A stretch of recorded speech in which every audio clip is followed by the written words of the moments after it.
સુરતના મોટા વરાછા વિસ્તારમાં વિરોધ તુલસી આર્કેડમાં ફાયર અને પાલિકા દ્વારા એનઓસી ના હોવાથી કરાઈ હતી સીલ। તુલસી આર્કેડમાં 350 દુકાનો આવી છે।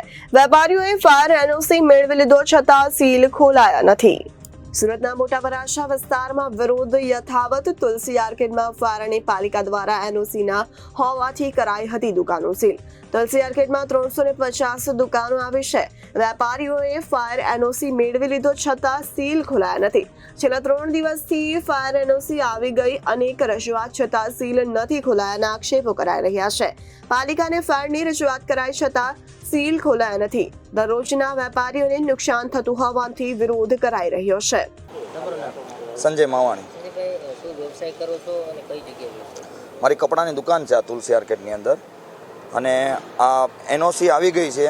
અમે લોકો બધા રજૂઆત કરીએ છીએ કે ભાઈ હવે એનઓસી આવી ગઈ, તમારે એનઓસી નહોતી એના કારણે તમે અમારું શોપિંગ સીલ કર્યું છે। આજે એનઓસી આવી ગઈ છે તો અમારું શોપિંગ ખોલી આપો। સીલ કરીને 8 દિવસ થયા છે અને એનઓસી આવી ગયા એના 3 દિવસ એટલે 10 દિવસ થઈ ગયા શોપિંગ સીલ કર્યું। રોજે બધાને પોતપોતાના ધંધા કરે, હું મારું વાત કરું બરાબર છે તો મને રોજે 10,000ની નુકસાની જાય છે।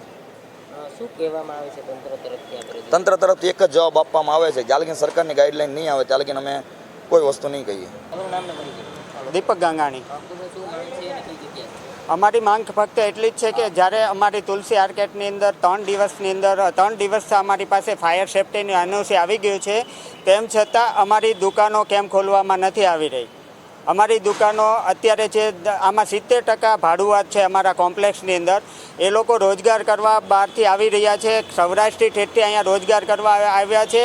તો એની માટે એનઓસી આપણે કમ્પ્લીટ કરવા છતાં એની પાછળ હજારો પરિવાર છે, એનો પણ ભરણ પોષણ ચાલી રહ્યું છે। તો આની અંદર ખરેખર સરકારે એનઓસી હોવા છતાં નહીં ખોલી દેવામાં પાછળનું કારણ રજૂ કરવું જોઈએ અને કાં પછી લોકોને ધંધો કરવા માટે છૂટ આપવી જોઈએ। કેટલી દુકાનો છે અને કેટલા વેપારીઓ? આમાં 350 દુકાનો છે અને ટોટલ આની અંદર હજારો લોકોનું પરિવાર ચાલી રહ્યું છે। Report Arvind Rathod, Janadesh news, Surat.